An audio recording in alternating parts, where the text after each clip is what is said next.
buenos días, es un gusto recibirles con las primeras noticias de TV Ciudad en una jornada que se presenta, presten atención, relativamente calurosa. 19 grados es la temperatura en estos momentos en Capital, mucha humedad, está pesado realmente para quienes estén pensando en salir, pero por lo menos no se prevén lluvias, que vamos a repasar rápidamente el pronóstico de meteorología. Pero antes, saludar a quienes nos siguen por Uniradio, la radio de la Universidad de la República, 107.7 de FM, también por YouTube y por la señal abierta de TV Ciudad 6.1. A todos un saludo especial. Vamos a decirles ahora cómo vendrá el pronóstico para las próximas horas. Y la máxima de hoy, recordemos que estamos en 19, será de 24. El cielo estará algo nuboso con periodos de soleado. ¿Qué pasará mañana miércoles 10 de abril? También el cielo estará algo nuboso con periodos de cubierto, no se prevén precipitaciones, las temperaturas extremas irán bajando en el correr de la semana, 15 y 19 grados las temperaturas extremas para el área metropolitana. El jueves 11 de abril, las temperaturas aún más bajas, por lo menos la mínima, 12 y 19 grados. El cielo se irá cubriendo paulatinamente y la probabilidad de precipitaciones todavía es baja para el viernes, pero se irá descomponiendo, por lo menos en el pronóstico ampliado, hacia el fin de semana y lo estaremos indicando a medida que avancemos en la semana. Tenemos muchos temas para compartir con ustedes hasta las 9 de la mañana. Uno de ellos tiene que ver con la comparecencia ayer en el juzgado del ex senador blanco Gustavo Penades, porque la jueza Marcela Vargas extendió la prisión preventiva de Penades y también de Sebastián Mauvecín, tal como lo solicitó la fiscal del caso. Las defensas de los acusados habían solicitado la prisión domiciliaria y apelaron la decisión de la jueza Vargas. También vamos a estar hablando de la solicitud de entrevista, de reunión del Sindicato Único de Policías con el ministro del Interior, Nicolás Martinelli, para hablar sobre el tema de la salud mental en efectivos policiales.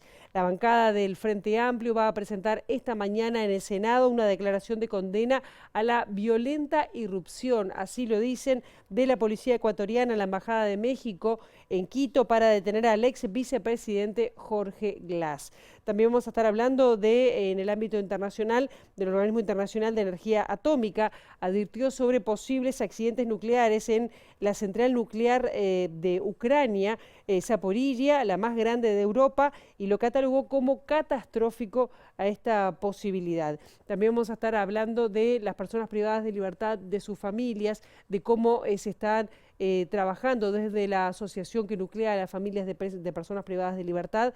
Estamos hablando de familias presentes y vamos a estar recibiendo luego de 8:30 de la mañana a Gabriela Rodríguez y Marta Villares, justamente para saber eso, cómo están viviendo las personas privadas de libertad, de las denuncias que les llegan a ellos desde sus familiares y también cómo son las visitas a los centros carcelarios y cómo se sienten muchas veces violentadas las personas que ingresan, la situación de niños también. Esto será luego de 8:30 de la mañana. Y ahora, momento de abrir la ventana hacia las calles de Montevideo para con datos del Centro de Gestión de Movilidad, ver por dónde circular y por dónde no. @IMTránsito, @MBTransporte para seguir en tiempo real en las redes sociales cualquier cambio en la circulación. Ahora vemos que Bernardo Susbiela desde Camino Castro hasta Ramón Cáceres va a estar cortado hasta el 10, es decir, hasta mañana por trabajos de saneamiento. Milton Drake desde Mones Roses hasta Lieja, el corte será hasta el 12 de abril. Bransen, entre Pablo de María y Joaquín de Salterain, va a estar cortado hasta las 4 de la tarde, al igual que Miguel del Corro y Ana Monterroso hasta las 4 de la tarde por trabajos de hormigonado.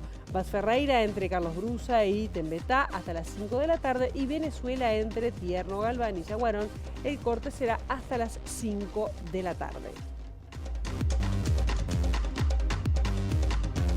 Le cuesta salir el sol, allí lo estábamos viendo en el anexo del Palacio Legislativo. Y vamos a empezar con lo que fue ayer la comparecencia en el juzgado del ex senador Gustavo Penades. Salió como a las 9 de la noche. Bueno, finalmente la jueza Marcela Vargas extendió por 180 días lo que es la prisión preventiva para el ex senador nacionalista Gustavo Penades y Sebastián Mauvecín, formalizados por 22 delitos de abuso sexual, explotación de menores y también de violación. Para el caso de Mauvecín, la imputación es por actuar de nexo entre los menores y el político. La ampliación de las medidas cautelares fue solicitada por la fiscal Alicia Guione. Las defensas defensas de los acusados habían solicitado prisión domiciliaria y apelaron la decisión de la jueza. Audiencia que duró más de 4 horas, la justicia hizo lugar al pedido de la Fiscalía y tanto Gustavo Penades como Sebastián Mauvecín continuarán en prisión preventiva por 180 días más. No hay que olvidarse que en los últimos meses han sido condenadas 6 personas justamente por lo que se ha denominado de alguna forma la trama, que era usar los recursos del Estado para identificar a las víctimas. En función de eso, la Fiscalía argumentó que los riesgos se mantenían y la jueza lo tomó especialmente en cuenta, manifestó que se trataba de un hecho grave que por lo tanto digamos, no se trata de un riesgo que sea plausible, sino que es un riesgo procesal que ya se ha concretado, porque de hecho se intentó identificar a las víctimas en este caso y por eso se consideró que el riesgo persiste y que era necesaria y que la única medida que hacía posible continuar con la investigación sin esos riesgos era la prisión preventiva. El miércoles habrá una nueva instancia, ya que resta la declaración de más víctimas. La unidad de víctimas y testigos está trabajando junto al equipo fiscal, como es común en estos casos. Falta la declaración de algunas víctimas. Justamente ese fue uno de los elementos que se tuvo en cuenta también para extender la medida cautelar de la prisión preventiva que algunas víctimas podían tener de alguna forma y sus familias temor en declarar si había alguna modificación en la medida cautelar. Y justamente varias de la defensa de las víctimas del ex senador Gustavo Penades valoraron positivamente la decisión de la jueza de extender la prisión preventiva por 180 días más. La principal argumentación de la defensa estuvo basada en los riesgos existentes para las víctimas, como se constató en la trama llevada adelante para identificar a las víctimas con acciones del Estado. No es que acá hay sospechas fundadas de la existencia de riesgo de entorpecimiento de la investigación o riesgo para las víctimas. O sea, acá tenemos una situación especial donde los riesgos se concretaron y bueno, todos saben que hay 6 personas condenadas hoy por participar en esta especie de operación para encontrar a las víctimas y eso implica los 2 riesgos procesales, el entorpecimiento de la investigación y el eventual riesgo para la seguridad de las víctimas. Entonces, si bien la medida cautelar es la de mayor intensidad y siempre es de última ratio, en este caso se encuentra más que justificada y así lo dijo la jueza, más allá de que está apelado, ¿no? En su caso, esos fueron los argumentos que manejaron también hoy. Nosotros, obviamente, dentro de la audiencia, que fue súper larga, como habrán notado, argumentamos en detalle la existencia de los riesgos. Obviamente nos referimos al plan, el uso del aparato del Estado de manera ilícita y hasta qué punto eso estaba desarticulado o no. La sentencia de la juez fue muy bien fundada, muy clara y creo que debería mantenerse. La preparación de la declaración de las víctimas que resta, ¿cómo viene siendo? Nosotros tratamos de que obtengan la contención que se da a través de la unidad de víctimas y testigos. También como sus asesores letrados les explicamos todo lo que sea necesario. Y bueno, en fin, lo restante se relaciona a la preparación de cada uno de los sujetos del proceso. Y es su voluntad de declarar, que obviamente lo que más respetamos del consultorio es la voluntad. Si la víctima tiene voluntad de participar, va a encontrar en este consultorio todos los mecanismos de salvaguarda. Vamos a cambiar de tema. Un policía asesinó a sus 2 hijos de 4 y 6 años en el departamento de Rivera, hirió gravemente a su expareja y luego se suicidó. Son los primeros casos de violencia vicaria, lo que va de este año en Uruguay, y vamos a recordar que en 2022 hubo 8 infanticidios. El 25 de abril el CIPIAB va a presentar su informe de gestión 2023 con una hoja de ruta justamente para el abordaje de situaciones de niños, niñas y adolescentes que han presenciado femicidios o que son huérfanos producto de femicidios. Es una de las formas más extremas de violencia, es usar a un niño, una niña, la vida de un niño, de una niña para dañar la vida de un otro, ¿no? Es violencia de género porque hay una mujer a quien se quiere dañar y es violencia vicaria porque hay 2 niños, o lo que fuera que hubiera, ¿no? En este caso son 2 niños, a veces es propiedad, otras veces son animales, lo que sea que produzca dolor al otro es lo que se usa, pero lo terrible de este caso que es la vida de 2 niños. A veces hay detrás de estos puntos visibles, ¿no? Extremos, como en el caso de la muerte de estos 2 niños, como en el caso de la muerte del niño de 2 años hace no tanto, en otras circunstancias, bueno, nos ponen en cuestionamiento qué pasó con la crianza de quienes dispararon el gatillo, ¿no? Los niños y niñas son responsabilidad de la comunidad donde viven, ¿no? Como vecinos, como abuelas, como tías, como docentes, como educadores, tenemos un rol fundamental en la protección. Muchas veces no hay signos visibles porque seguramente esto genera como mucha culpa entre los que rodean a este grupo humano, diciendo cómo no vi, cómo no me di cuenta, cómo no pude anticipar, a veces no. Son mecanismos muy internos que se ponen en evidencia en el momento y no antes, ¿no?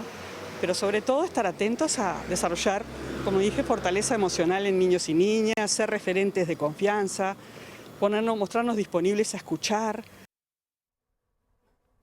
Justamente el Sindicato Único de Policías solicitó una reunión bipartita al Ministerio del Interior para abordar este tema de la salud mental en los efectivos.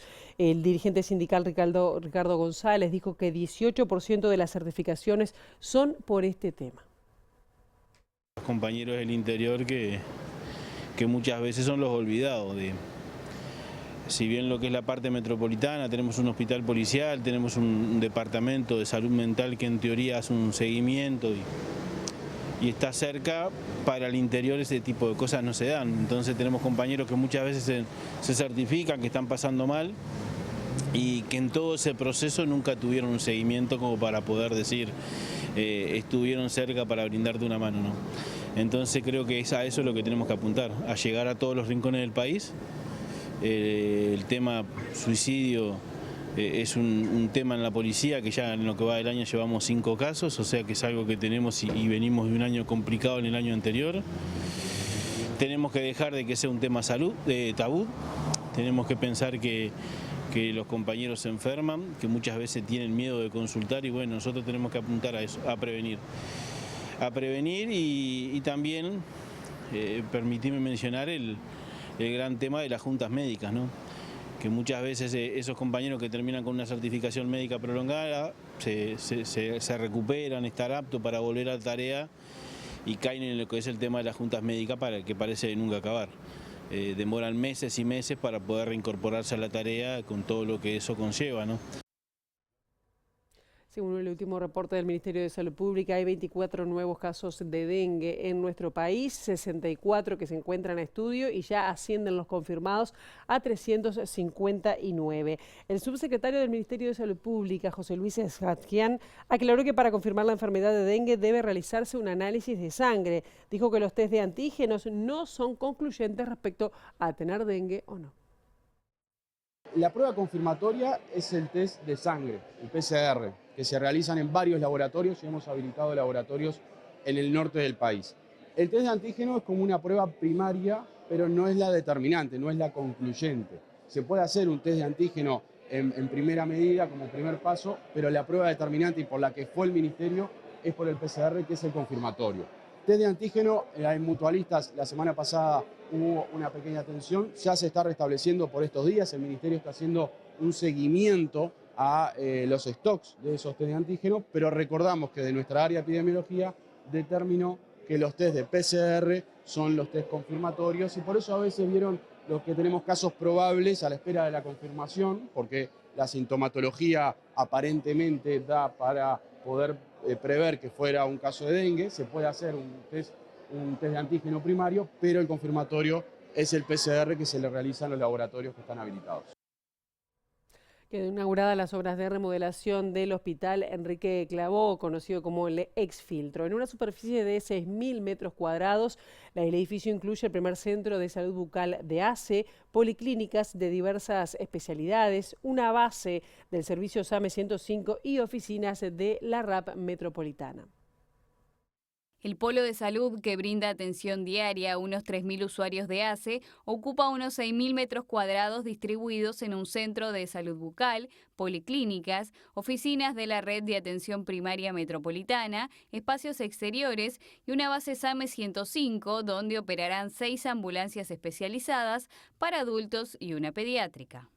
Acá tenemos todo completo, ya comenzó el centro a trabajar, hoy ya estaban las consultas de telemedicina con el interior del país y ahora ya entra en funcionamiento, ya está la farmacia completa. Esta farmacia se aumentó y se amplió también. Y después destacar que ya en este edificio, como ya en muchos de ACE, estamos trabajando con todos los sistemas informáticos como se deben, ¿verdad? Para tener un buen control de todo lo que se viene manejando. ¿Por qué hablaba de la habilitación del Ministerio de Salud Pública si ya está funcionando? No, siempre los procesos de habilitación ocurren de esta manera. Uno realiza las obras, obviamente que el Departamento de Arquitectura de ACE ya lleva, va realizando la obra teniendo las pautas para ser habilitado el centro. ¿Qué universo de personas más o menos se te ha calculado que se atienden aquí? Acá se atienden 3.000 pacientes por día, nada más ni nada menos, ¿verdad? Y se hacen, para que ustedes se hagan una idea, tenemos unos 600, 700 pacientes que concurren también para realizarse análisis de laboratorio. Según el presidente de ACE, Leonardo Cipriani, la obra insumió una inversión de $7.800.000. Y vamos a otro tema que ha generado polémicas porque ADEOM Montevideo justificó mediante un comunicado la expulsión de su exsecretaria general Valeria Ripoll, donde sin nombrarla, se adjudican irregularidades a dirigentes que persiguen intereses personales. Así dice el comunicado emitido ayer. Ripoll, que sigue siendo presidenta de la Federación Nacional de Municipales, respondió, aseguraron que la expulsaron porque se incorporó al Partido Nacional. No se puede decir cualquier cosa de las personas y después no hacerse cargo y sacar un comunicadito como hicieron hoy. Ahora parece que el responsable es Álvaro Delgado, porque Álvaro Delgado lo que dice es que no quiere un país con estas características, un país de persecución, de intolerancia. En el proceso que yo fui dirigente sindical a mí me pasaron muchas cosas, hasta prenderme fuego a mi casa y el propio ministro Bonomi decirme que yo tenía que saber cómo actúan los camaradas. O sea, ningún ataque es nuevo para mí. Me encantaría que la gente, que los municipales le reclamen al sindicato que lo que está pasando en realidad tiene que ver con que se está violando el convenio colectivo, con que no le están pagando a los municipales el dinero que estaba pactado en el convenio colectivo, que era un aumento de salario, que no presupuestan a la gente, que corren las presupuestaciones, están trabajando para la intendencia. Tenemos un sindicato que está silenciado y que trabaja para beneficiar a la administración.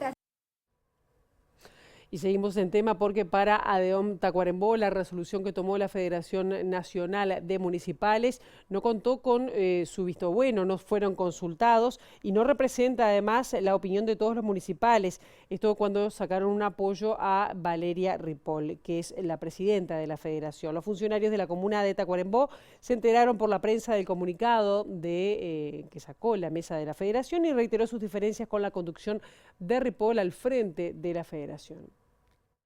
Nosotros no participamos de esa resolución. Nosotros hace 6 meses no estamos participando de la federación. De un momento que nosotros hicimos una nota en contra de Valeria Ripoll, que no estábamos de acuerdo en algunas acciones de Valeria Ripoll. Tenemos grandes diferencias con la compañera y con la federación misma. Como dice el compañero, no nuclea los 19 departamentos. Pese a que la Federación de Municipales defiende el funcionamiento económico, la filial de Tacuarembó resolvió no volcar los aportes de sindicalizados hasta que no haya una cuenta de la organización en lugar de una cuenta personal de un dirigente. Yo pienso que es una federación hoy en día trabajando a la par para el Partido Nacional, a la par para la misma Valeria Ripoll, que está nucleada en el partido de nuestro intendente, acá Wilson Izquierda. Entonces no era confiable, por eso no estamos participando. Aparte de eso, sumado a que se venía aportando los dineros a una persona física, a un hombre, una persona, y no a la federación. Nosotros hoy en día va para 6 meses que no estamos aportando, pero sí tenemos dinero guardado porque queremos aportar en la federación.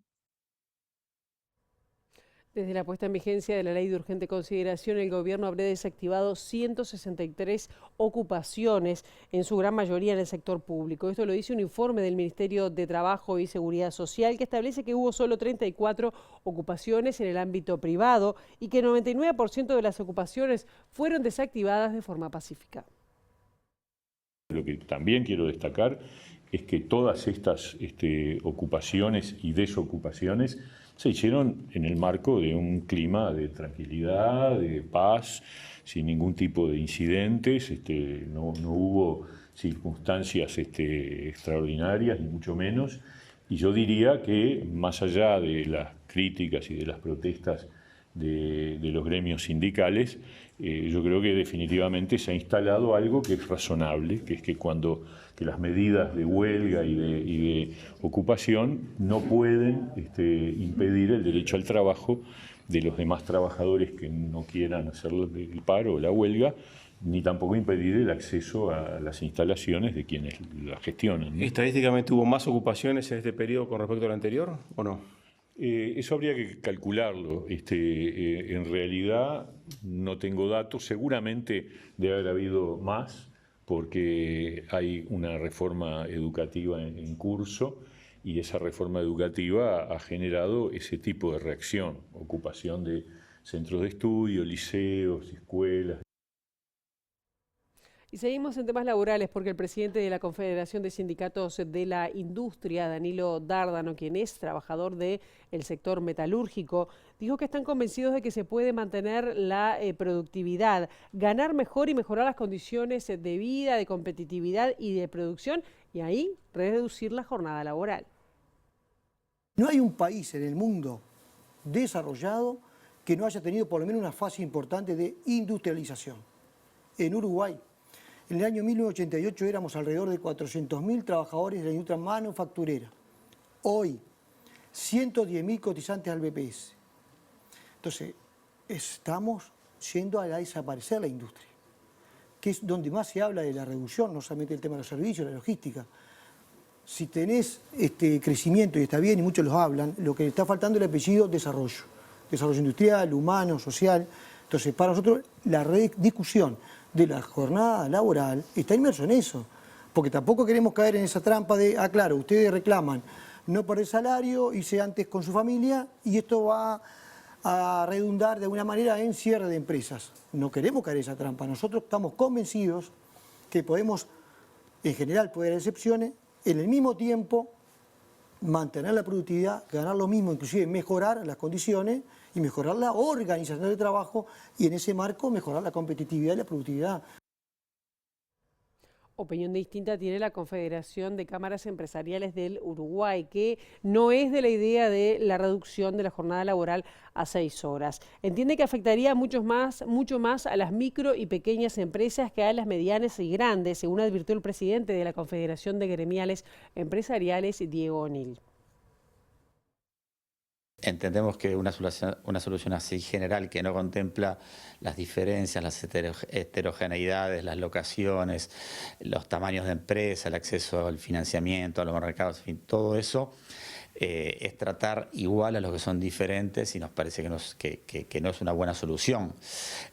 Afectaría mucho más a las micro y pequeñas empresas que a las empresas más medianas y grandes.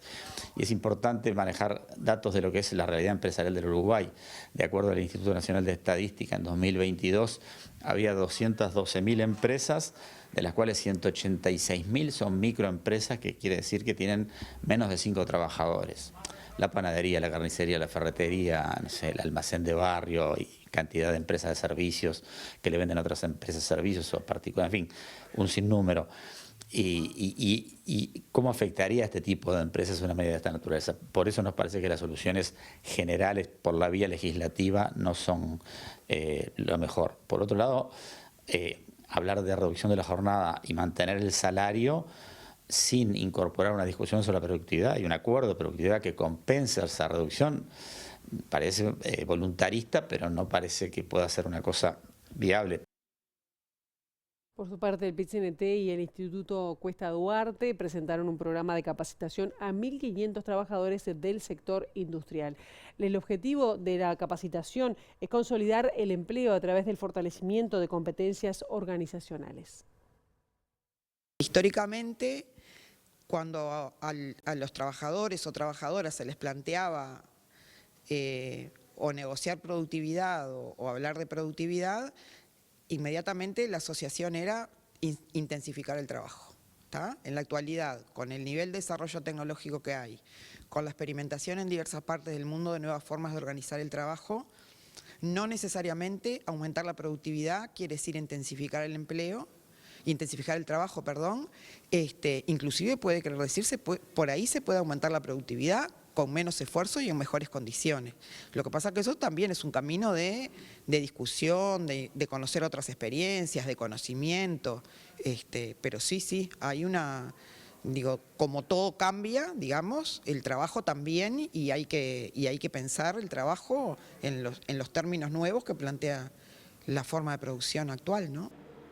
El proyecto Saberes en Acción tiene dos objetivos. Uno es formar y capacitar a 1.500 trabajadores de las ramas industriales sindicalizadas en temas vinculados a la organización del trabajo como productividad y estrategias empresariales. El segundo objetivo es desarrollar informes de esos sectores industriales en el marco de un observatorio mediante el que los trabajadores tengan datos, indicadores y maneras de leer mejor esos informes en cuanto a su potencialidad y su restricciones.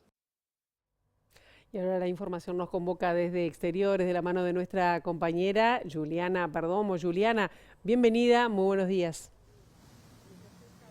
Gracias, Pilar. Buenos días para todos. Nos encontramos en las afueras del Palacio Legislativo porque en la mañana de hoy la Asociación Nacional de ONG para el Desarrollo van a estar haciendo entrega de informes tanto a senadores como a diputados que fueron entregados, valga la redundancia, en la ONU en Ginebra en el mes de febrero y que ahora recibirán una devolución en el mes de mayo. La idea de esta mañana es hacer un intercambio con los legisladores para hablar de normativas y otros aspectos vinculados a los derechos humanos, y estamos con Cristina Prego, presidenta de ANON, y también Marisa Rodríguez de Memoria y Libertad. Gracias por estos minutos. Bueno, ¿cuáles son las principales recomendaciones que sugieren en estos informes que ya fueron entregados? Sí, buenos días. En este momento un colectivo de organizaciones sociales que fueron nucleadas por ANON desde hace más de un año presentamos 18 informes para el examen periódico universal. El examen periódico universal es un proceso que en el marco de la ONU los países se evalúan en términos de derechos humanos entre sí. Entonces, el 1 de mayo de este año, Uruguay va a recibir las recomendaciones que ONU le va a hacer en este proceso, y la sociedad civil tiene un lugar para hacer sus recomendaciones. Son muchísimos los temas que se instalaron en este proceso, temas vinculados a lo que es memoria y justicia, vinculados a violencia de género, situación de las infancias, a lo que tiene que ver con el endeudamiento de las familias, a situaciones vinculadas con el medio ambiente y el acceso al agua, la situación carcelaria y reclusión. Hay muchos informes que plantean los déficits a nivel de la garantía de derechos humanos en el sistema carcelario, regresiones en términos normativos, especialmente para las situaciones de adolescentes en conflictos con la ley penal, situaciones vinculadas a derechos sexuales y reproductivos, lo que tiene que ver con el embarazo adolescente, situaciones vinculadas a la necesidad de la educación integral de la sexualidad, la necesidad de generar informes sobre la situación de niños y niñas en situación de calle, que claramente están muy atrasados los datos en ese sentido, la situación de niños y niñas con referentes adultos privados de libertad y cómo les afecta en ese sentido la necesidad de mejorar esa situación, específicamente análisis contextuales, como por ejemplo en el área de Montevideo de Casaballe, un colectivo en esa zona realizó un estudio y recomendaciones sobre la necesidad de focalizar y territorializar las políticas. El tema del agua, que claramente necesitamos mejorar las políticas de acceso al agua y de la consideración del agua como un derecho humano que afecta la salud, el ambiente, la producción de alimentos, ¿no? Hay un importante informe en ese sentido. El tema del endeudamiento de las familias y cómo eso afecta en lo que tiene que ver con su vida cotidiana, como la necesidad de educar en términos financieros y también de lo que tiene que ver con la normativa en ese sentido. O sea, son muchos los temas que se plantearon en estos informes. ¿Cómo se acciona una vez que reciben estas recomendaciones, esta devolución del organismo internacional? ¿Cómo se interactúa con los legisladores y con los demás? La idea es, como colectivo, vamos a hacer un proceso de monitoreo y seguimiento. Cuando tengamos las recomendaciones a partir de mayo, vamos a establecer un diálogo, especialmente con el organismo que se encarga de estos temas, que tiene que ver con el Ministerio de Relaciones Exteriores, para dialogar sobre cómo Uruguay, con el apoyo de sociedad civil, pero también en una lógica de vigilancia, puede implementar las recomendaciones que los demás países le hacen, que en realidad en todos los ciclos a Uruguay se le han hecho recomendaciones que Uruguay acepta, no aceptó una nomás porque era una vinculada a regresión de derechos, pero siempre las acepta y por lo tanto se hace cargo y se responsabiliza que las tiene que implementar. Hoy puntualmente se va a dar a conocer parte de estos informes a los legisladores, se espera una devolución, ¿cómo se prosigue? ¿Tienes, Marisa? Sí, buenos días, gracias por este espacio. Sí, se espera una devolución de parte de algunos parlamentarios que puedan interesarse por algunas temáticas en particular. Esperemos que eso suceda. Se va a hacer presente la Institución Nacional de Derechos Humanos y el Comisionado Parlamentario para las Cárceles. Esperemos que estos informes tengan una buena acogida por parte del Parlamento. Bárbaro, bueno, les agradecemos y le reiteramos la fecha que serán entregados estos informes y cómo se va a proseguir. El 1 de mayo, Uruguay recibe las recomendaciones en Ginebra en relación a lo que los demás países le van a recomendar, y a partir de ahí es un proceso es un ciclo, digamos, donde el Estado las debe ir implementando a partir de su política pública. Les agradezco a las dos. Bueno, Pilar, ya tenían la palabra de Cristina Prego y también de Marisa Rodríguez a propósito de este tema, que será entregado estos informes, más de 18 aquí en el Parlamento, y esperarán una devolución por parte de la ONU a partir del mes de mayo.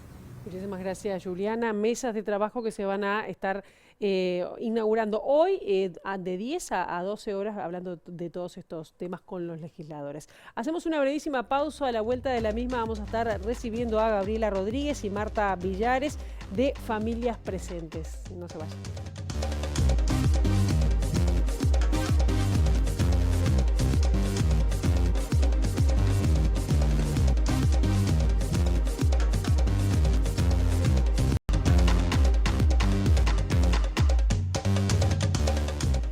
Con este segundo bloque de MB Noticias y ya recibimos en estudio a Graciela Rodríguez y Marta Villares de Familias Presentes, una asociación que reúne a familiares de personas que se encuentran privadas de libertad. Gracias por estos minutos esta mañana. Gracias a ti. Muchas gracias a ti. Me imagino que hay muchos temas que ustedes están siguiendo de cerca, ¿no? Con respecto a las personas privadas de libertad, a familiares que se encuentran en la cárcel, pero ¿cuál es su primera lucha, digamos, y mirada respecto a lo que ha pasado en este último tiempo, que se han denunciado, no solo ustedes, pero de otros familiares, golpizas, vulneración de derechos de personas privadas de libertad? ¿Qué es lo que más está preocupando en estos momentos en la situación de sus familiares? Y en realidad nosotros, la gran preocupación que viene de larga data y que en estos días o en estas últimas semanas se ha materializado en una serie de situaciones que se han dado y que han cobrado visibilidad pública, es como la situación en la que uno siente que nuestros familiares y todas las personas privadas de libertad están como en una situación de abandono dentro de las cárceles. Porque en realidad las situaciones que se han dado, si uno revisara todas las situaciones de muertes por homicidio, de muertes por supuestas autoeliminaciones o de heridas por autolesiones o por caídas de techos o de tanques de agua, son todas situaciones en las cuales las personas privadas de libertad se vieron o se sintieron en situaciones extremas y hubo un Estado que no estuvo y que no pudo, ya no pudo antes, para que la persona no estuviera privada de libertad. Ya no pudo antes porque mientras estaba privada de libertad no tuvo las posibilidades de rehabilitación, que en realidad es el cometido que le da nuestra Constitución y nuestras leyes al Instituto Nacional de Rehabilitación, sino que tampoco pudo estar en tiempo y forma para tratar de que esa situación no se diera. Entonces, nuestra preocupación es que todos los días nos levantamos sin saber con qué mala noticia nos vamos a encontrar. Y ayer o antes de ayer fue la de un familiar que capaz que no conocemos. La de otro día fue la de un familiar de una compañera o un compañero de la asociación. Mañana puede ser el familiar nuestro. Claro, creo que fue en enero o febrero se dio un informe a raíz de las 6 muertes que hubo por un incendio que fue provocado por una disputa entre personas que estaban en la cárcel, en el ex-CONCAR. ¿Hubo avances respecto a cambiar la situación de las personas? ¿Ustedes qué es lo que reciben de primera mano a este informe que hizo el comisionado parlamentario para el sistema carcelario, ¿no? ¿Se ha avanzado en esto? ¿Cómo es lo que ven ustedes en las visitas? ¿Que son cada semana? Cada semana, y a veces pueden llegar a ser 2 veces por semana en algunos lugares.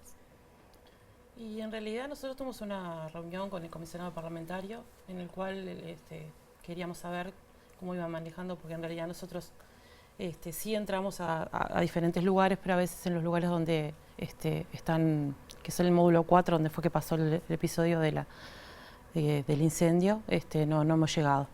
Entonces, bueno, ahí estuvimos en información también con Derechos Humanos y ahora se va a hacer una mesa institucional donde vamos a poder también plantear el tema de todas estas cosas que están pasando en el sistema carcelario. El sistema carcelario está en crisis, ¿no? Obviamente sabemos que está complicado y que, bueno, que todo lo que está pasando también es parte del hacinamiento que hay dentro de la cárcel y de la cantidad de gente. Fíjate que dentro de un módulo donde es para 400 privados de libertad, a veces hay 600, 800. ¿Y viven en celdas, por ejemplo, en las que están sus familiares, de cuántos? Pueden ser de 4 y en realidad conviven 8, 9, 11. Esa es la situación del módulo 4, por ejemplo, del COMCAR. Como decía Marta, en realidad sí, el comisionado parlamentario y la Institución Nacional de Derechos Humanos va a convocar ahora en abril, y eso fue lo que nos volvieron a plantear, el compromiso en la reunión que tuvimos en marzo, de aquella instancia que ya plantearon en la conferencia de prensa de enero, a una mesa interinstitucional para, bueno, generar algunos acuerdos mínimos de mejora del sistema penitenciario en el marco de un año electoral y donde gane quien gane las próximas elecciones. Esto no lo resuelve ni un periodo de gobierno, ni lo resuelve un partido. Esto tiene que ser un acuerdo político entre todo el sistema político del país y también de acuerdos sociales. ¿Se sienten escuchadas cuando plantean ustedes los temas que a la sociedad le importa, le preocupa? Bueno, nosotros nos sentimos escuchados porque en realidad hay muchas organizaciones que nos han escuchado, que hemos tenido interacción con ellos. Lo que a veces nos queda la duda es que vivimos en una sociedad polarizada, donde muchas veces sentimos que buena parte de la sociedad sigue pensando que la cárcel es la solución a todos los males. Y de alguna manera nosotros entendemos que bueno, la prueba está a la vista, que el encarcelamiento no está siendo la solución a los problemas.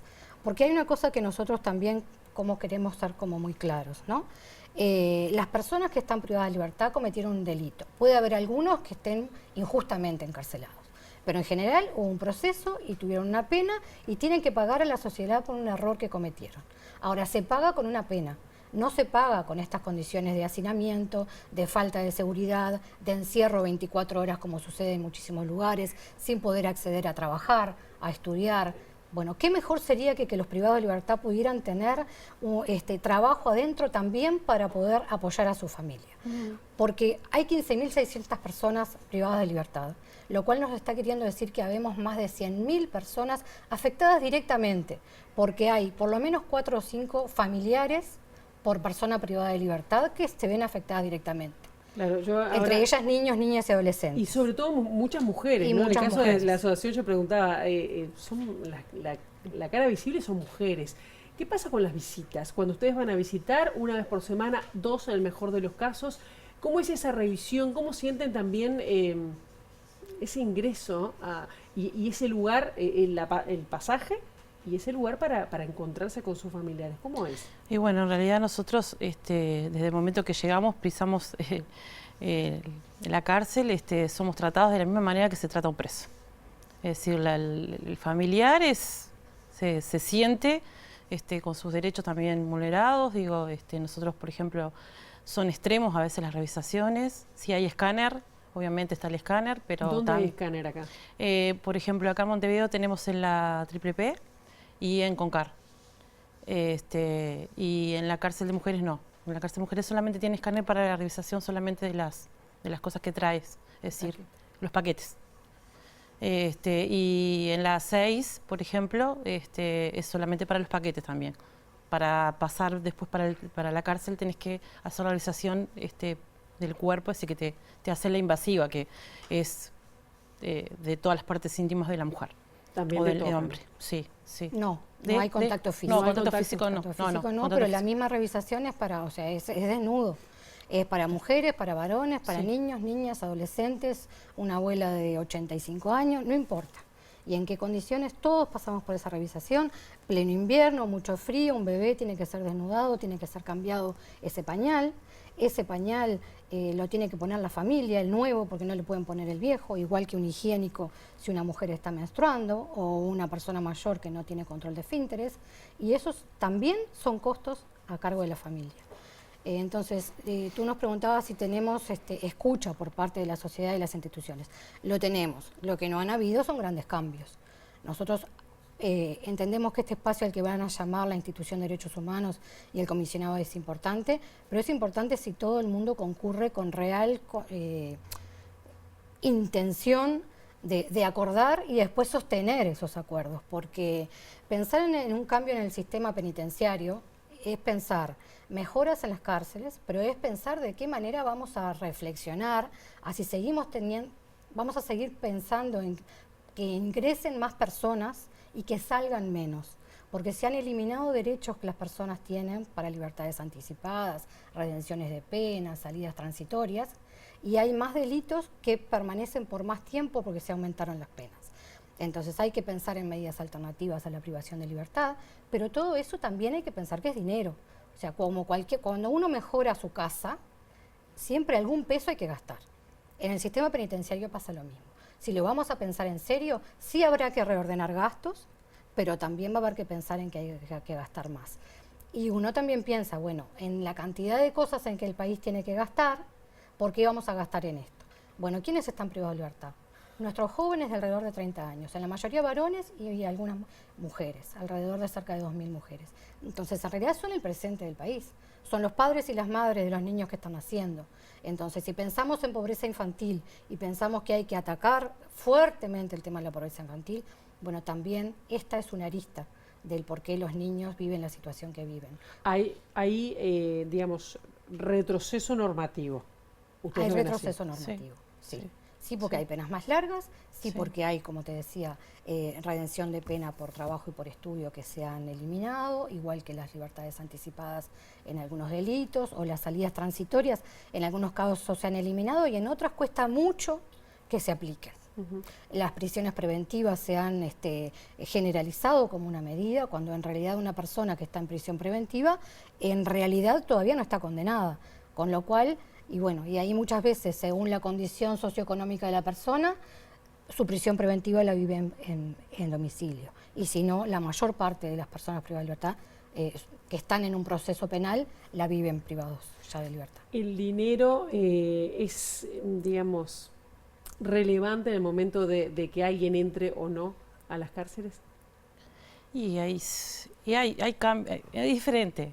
Por ejemplo, si una persona tiene dinero puede pedir también un buen abogado, ¿no? Ya de hecho eso cambia la situación porque obviamente el abogado puede pedir una libertad o una preventiva en su casa, que no tiene que ser directamente una preventiva dentro del centro carcelario.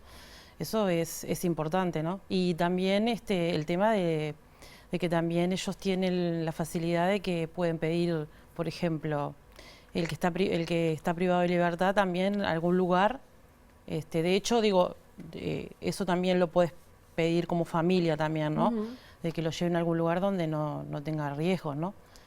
Pero también, así como decimos que todo el sistema carcelario está en crisis y está implosionando, también el sistema de defensoría pública. La amplísima mayoría, y podemos decir, no tenemos una cifra, pero seguramente el 90% de las personas privadas de libertad tienen defensoría pública.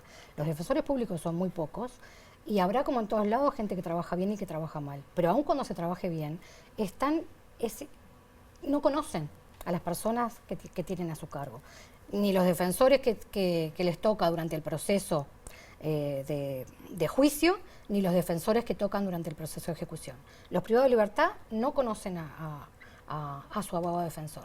Las familias les cuesta mucho llegar. Muchas veces, si la persona está privada de libertad en Montevideo, pero su familia vive en el interior, como pasa con gran parte de la población que está en el COMCAR, los los abogados y los jueces de ejecución están en Montevideo, la familia está en el interior. Un sistema que no ayuda. Gabriela Rodríguez, Marta Villares, muchísimas gracias por estos minutos y seguiremos hablando a medida que haya quizás alguna novedad. Muchas gracias. Bueno, muchísimas gracias. Y ahora nosotros vamos con otros temas y decirles que el precandidato presidencial y senador blanco, Jorge Gandini, respaldó la postura del Ministerio de Relaciones Exteriores sobre la crisis desatada en México. La Cancillería ha sido contundente y clara. Hemos rechazado esta violación al derecho internacional, hemos rechazado la violación a la inmunidad de las misiones diplomáticas cuando las autoridades policiales de Ecuador ingresan a una sede diplomática que es considerada territorio del otro país. Esto pasó en Uruguay, cuando las Fuerzas Armadas ingresaron a la Embajada de Venezuela en Uruguay para retirar a Elena Quinteros, que después desapareció, y Venezuela rompió relaciones con Uruguay. Es un caso similar. Similar es el caso en que Alan García se asiló en la Embajada Uruguaya en Perú. Uruguay después analizó cuáles eran las condiciones en las que estaba requerido y como entendió que estaba requerido por delitos comunes, suspendió esa condición. Después vino el lamentable desenlace. Ecuador debió haber accionado por la vía diplomática y establecer que la persona que estaba allí con el régimen de asilo no estaba ajustada al derecho internacional. El Frente Amplio va a presentar esta mañana en la sesión del Senado una declaración de solidaridad con el gobierno de Estados Unidos de México. Esta acción del gobierno ecuatoriano constituye una grave violación del derecho internacional, especialmente de la Convención Americana sobre Asilo Diplomático, señala la moción que presentará esta mañana el Frente Amplio. Lamentablemente, hasta en el Uruguay tenemos antecedentes, los peores antecedentes de nuestra dictadura militar, cuando en aquel jardín de la Embajada de Venezuela secuestraron a la maestra Elena Quinteros, y a mí automáticamente se me vino esa imagen cuando se ilustraba el episodio en Ecuador. O sea que yo creo que nosotros tenemos que incluso propiciar una declaración del Parlamento Nacional para solidarizarnos con las autoridades y el gobierno de México, pero sobre todo para tratar de que esta situación diplomática entre ambas naciones de nuestro continente se puedan restablecer, que naturalmente tiene que ser por el camino de restablecer la condición de asilo del ex vicepresidente Glass. Y justamente en ese sentido, ¿prevén alguna acción parlamentaria a plantear? Sí, nosotros estamos trabajando en ambas cámaras para tratar de tener una declaración. Esperamos que podamos lograr unanimidades en este asunto. Es un asunto muy delicado que no podemos dejarlo pasar y por lo tanto vamos a transitar ese camino parlamentario como siempre es de estilo por parte de ambas cámaras, en otros temas internacionales también poder declarar nuestra solidaridad y nuestra preocupación. Por su parte, Cabildo Abierto también condenó mediante un comunicado esto lo que consideran como una grave transgresión a una norma fundamental del derecho internacional, como es la inviolabilidad de las sedes diplomáticas. A su vez, reafirman la importancia del asilo político e instan a que hagan los esfuerzos para restablecer las relaciones entre ambos países.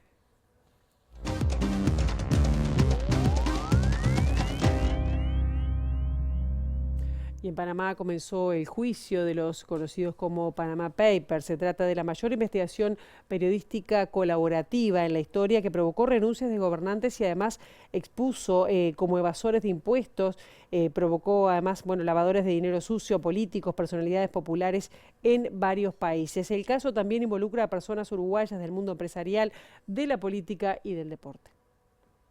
De la investigación participaron 376 periodistas de 100 medios y 76 países que analizaron 11,5 millones de documentos sobre cuentas bancarias y empresas creadas por el estudio panameño Mossack Fonseca, que dejó de funcionar en 2016 luego del primer informe. Se identificaron más de 330 altos funcionarios o exfuncionarios de 91 países, de los cuales 35 eran jefes o ex jefes de Estado, 14 de América Latina. Argentina. Del Consorcio Internacional de Periodistas de Investigación que se formó para el caso, participó Búsqueda, que el 7 de abril de ese año publicó parte del capítulo uruguayo. Los documentos abarcan desde 1977 a 2015, lapso en el cual se crearon 5.000 empresas por parte de clientes uruguayos que desviaron dinero a paraísos fiscales. Según Búsqueda, numerosos estudios y firmas uruguayas trabajaban con la firma panameña como intermediarios, vendiendo sociedades anónimas registradas en Panamá, siendo Uruguay uno de los 10 países con más compañías creadas. Entre los uruguayos implicados estaban el empresario Marcel Scherwer, esposo de la senadora Blanca Verónica Alonso, el expresidente de la Bolsa de Valores de Montevideo, Pablo Montaldo, el exdirector de la OPP, Conrado Hughes, Germán Vecino del estudio Posadas y Vecino, y el entonces director del Plan Ceibal, Miguel Brechner, entre otros. El juicio comenzó a las 11:30 de Uruguay y tiene más de 30 personas imputadas, la mayoría integrantes del disuelto estudio Mossack y Fonseca.